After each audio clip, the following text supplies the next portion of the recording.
Saudara-saudari yang terkasih, kita jumpa lagi dalam Pelita Hati hari ini, Jumat 23 September 2022, hari biasa dalam pekan biasa yang ke-25, bertepatan dengan peringatan wajib Padre Pio dari Pietrelcina, seorang imam.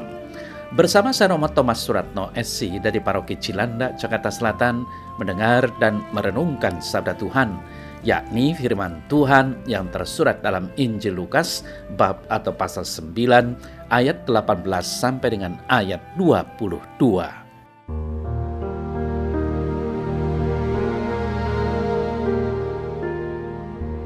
Pada suatu kali ketika Yesus berdoa seorang diri, datanglah murid-muridnya kepadanya. Lalu ia bertanya kepada mereka, "Kata orang banyak, siapakah aku ini?" Jawab mereka, "Yohanes Pembaptis, ada juga yang mengatakan Elia, ada pula yang mengatakan bahwa seorang dari nabi-nabi dulu telah bangkit." Yesus bertanya kepada mereka, "Menurut kamu, siapakah aku ini?" Jawab Petrus, "Mesias dari Allah."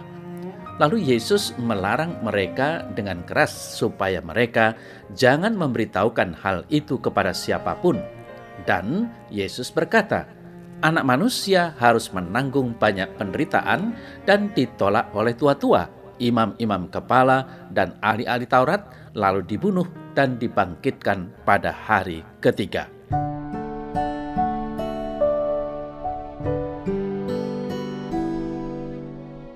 Saudara-saudari yang terkasih, pengakuan atau pernyataan diri sebagai orang Katolik atau pengikut Yesus Kristus secara terus terang terbuka di hadapan umum bagi beberapa orang sering menakutkan. Maka di hadapan umum sering menyembunyikan identitas dirinya sebagai pengikut Yesus Kristus. Ada ketakutan atau kekhawatiran ketika dirinya diketahui sebagai orang Katolik atau pengikut Yesus akan menghadapi aneka sinisme, entah itu ejekan, cemoohan, bahkan ancaman melalui berbagai cara, termasuk juga dikucilkan dari lingkungan hidup maupun kerjanya. Saudara-saudari yang terkasih, itulah kiranya yang juga masih dialami oleh Petrus dan teman-temannya ketika secara vokal ia mengakui Yesus sebagai Mesias dari Allah. Kemudian Yesus melarang mereka memberitahukan hal tersebut. Orang-orang Yahudi kiranya masih akan salah faham perihal Mesias. Mesias yang mereka dambakan adalah yang terhormat dan terkenal. Sedangkan Yesus harus menanggung banyak penderitaan dan ditolak oleh tua-tua, imam-imam kepala, dan ahli-ahli Taurat, lalu dibunuh. Mengimani Yesus sebagai Mesias atau penyelamat dunia memang berarti harus siap sedia untuk menderita, mengingat dan memperhatikan cukup banyak orang tidak percaya kepadanya. Saudara-saudari yang terkasih, dengan ini saya akan mengajak dan mengingatkan bahwa yang beriman kepada Yesus untuk tidak takut dan gentar mengakui diri sebagai pengikut Yesus di muka umum. Percayalah dan imanilah bahwa jika kita tetap hidup baik dan berjalan di jalan yang benar sesuai dengan kehendak Tuhan, kita pasti akan selamat dan berbahagia. Memang ada kemungkinan harus menghadapi aneka tantangan dan hambatan. Namun demikian, ingat dan hayati bahwa tantangan dan hambatan yang muncul karena kesetiaan iman adalah jalan kebahagiaan atau keselamatan sejati. Saudara-saudari yang terkasih, dalam kitab Pengkhotbah bab 3 ayat 1 dikatakan bahwa untuk segala sesuatu ada masanya, untuk apapun di bawah langit ada waktunya. Ayat ini kiranya merupakan penghiburan bagi kita umat beriman yang setia pada imannya. Ada waktu untuk berbuat baik dan ada waktu untuk berbuat jahat. Itulah inti dari segala sesuatu ada waktunya. Kita percaya dan berharap bahwa kebanyakan dari kita lebih menggunakan banyak waktu untuk berbuat baik atau melakukan apa yang baik dan menyelamatkan serta membahagiakan. Maka marilah saudara-saudari yang terkasih, kita manfaatkan waktu yang ada untuk senantiasa berbuat baik kepada saudara-saudari kita. Kepada yang masih sering berbuat jahat, diingatkan untuk memanfaatkan waktu yang masih ada di depan untuk bertobat atau memperbaharui diri.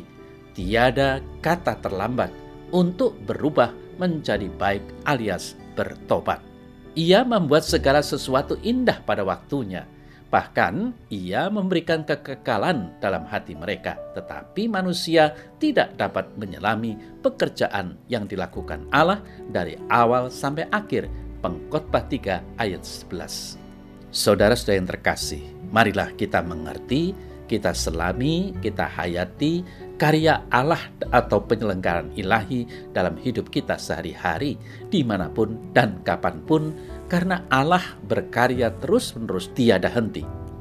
Karya-karyanya antara lain membuat manusia lahir, menanam, menyembuhkan, membangun, tertawa, menari, mengasihi, dan seterusnya.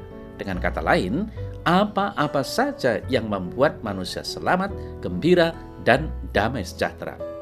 Kita berpartisipasi dalam karya Allah atau penyelenggaraan ilahi jika kita melakukan apa-apa yang baik dan menyelamatkan tersebut.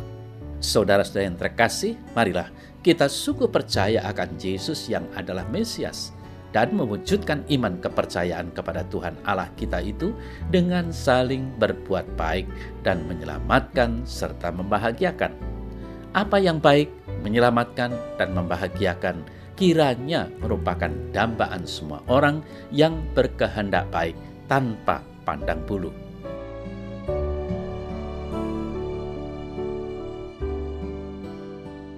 Dalam nama Bapa dan Putra dan Roh Kudus. Amin. Ya Tuhan Yesus, Engkaulah Juru Selamatku. Aku percaya dan ingin selalu mengungkapkan dan mewujudkan iman kepercayaanku itu dengan apa yang aku ucapkan dan aku perbuat dalam hidup sehari-hariku. Amin. Semoga Allah yang Maha Kuasa memberkati saudara dalam nama Bapa dan Putra dan Roh Kudus. Amin.